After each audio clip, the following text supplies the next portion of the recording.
Hello বন্ধুরা, তো আজকে আমি বানাবো শিম বাটা। তো দেখো, তার জন্য আমি নিয়ে নিয়েছি গোটা শিম। সেটাকে ভালো করে ধুয়ে নিয়েছি, আর আমি শিমগুলো টুকরো টুকরো করে নিলাম।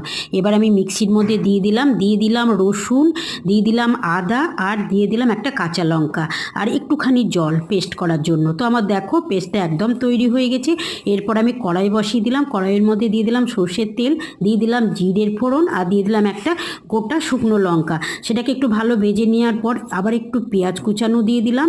এবার পেঁয়াজ কুচানোটা ভালো করে ভেজে নেওয়ার পর পেস্টটা ঢেলে দিলাম। এবার আমি দিয়ে দিলাম ওর মধ্যে লবণ, হলুদ আর একটুখানি চিনি স্বাদের জন্য। তো দেখো আমার শিম বাটা তৈরি।